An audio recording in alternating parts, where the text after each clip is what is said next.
Oke, selamat pagi anak-anakku. Bu Guru harap kalian dalam keadaan sehat semua. Hari ini sebelum kita belajar fisika, kita berdoa terlebih dahulu. Kita tundukkan kepala sejenak. Berdoa mulai. Berdoa selesai. Oke, hari ini kita belajar fisika tentang gaya dan gerak.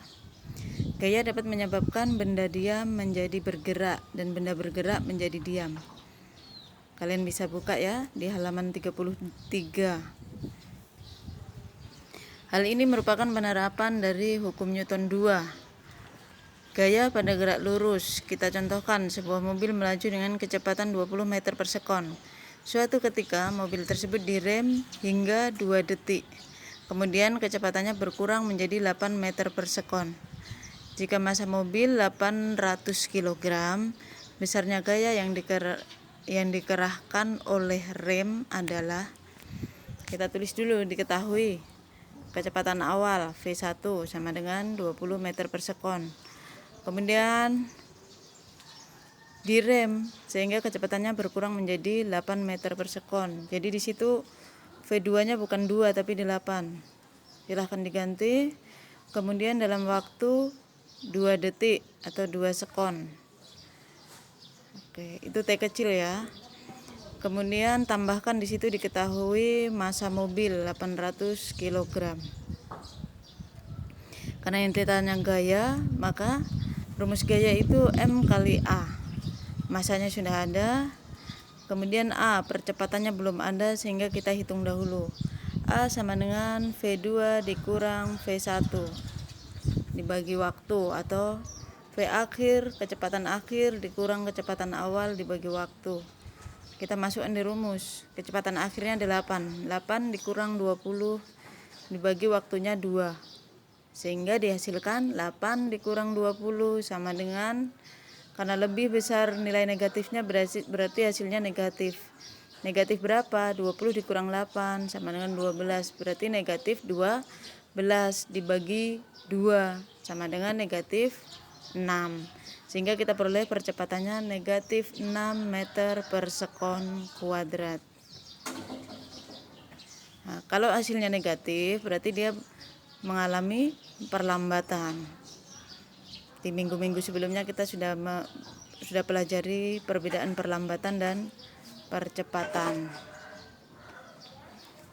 Oke, jadi besarnya gaya yang dikerahkan rem mobil adalah berapa? Kita masukkan rumusnya, F sama dengan M kali A. Masanya 800 dikali negatif 6, sehingga hasilnya negatif 4800 Newton. Jadi besar gaya yang dikerahkan rem mobil adalah 4800 Newton. Tanda minus atau min menunjukkan arah gaya berlawanan dengan arah gerak mobil. Kalau ditanya besarnya, berarti besarnya berapa? 4800 Newton. Gaya pada gerak melingkar.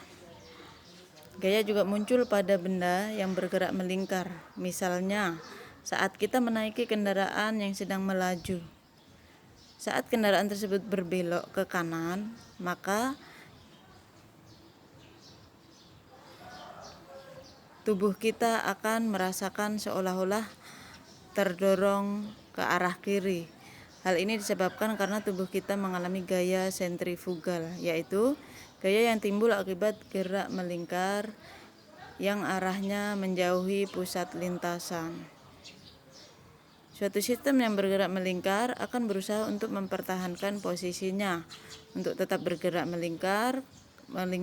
Karena itu gaya sentrifugal yang terjadi akan dilawan dengan melakukan gaya yang berlawanan arah dengan gaya sentrifugal.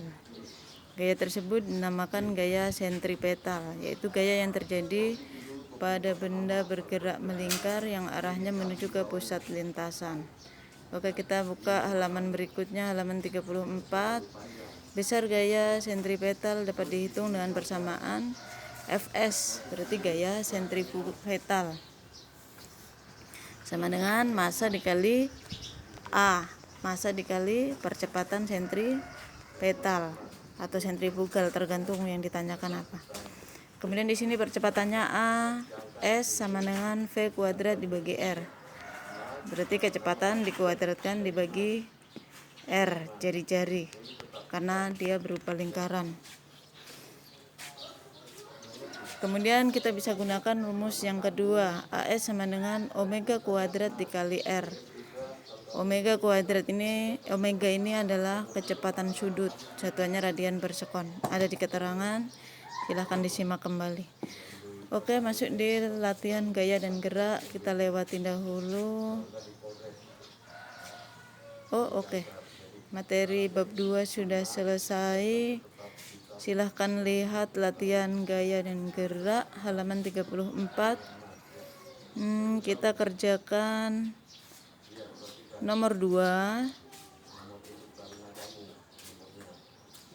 Kemudian nomor 2 saja untuk mempermudah supaya tidak terlalu banyak tugas. Yang penting kalian kumpul nilainya Anda. Kemudian nanti buka halaman 36. Silahkan dibaca-baca dulu. Bu Guru cuma kasih tugas 1 nomor karena mulai Senin depan sudah ujian tengah semester. Jadi mohon dikerjakan. Nanti kisi-kisinya Ibu tulis di WA grup. Oke, sebelum kita akhiri, sejenak kita tundukkan kepala untuk berdoa. Semoga kita semua selalu dalam keadaan sehat. Berdoa mulai. Berdoa selesai. Oke, Bu Guru ingatkan kembali, jika keluar tolong laksanakan protokol kesehatan yang sudah dikeluarkan oleh pemerintah, sehingga kita tetap sehat, tetap semangat, dan jangan lupa kerjakan tugas. Selamat pagi.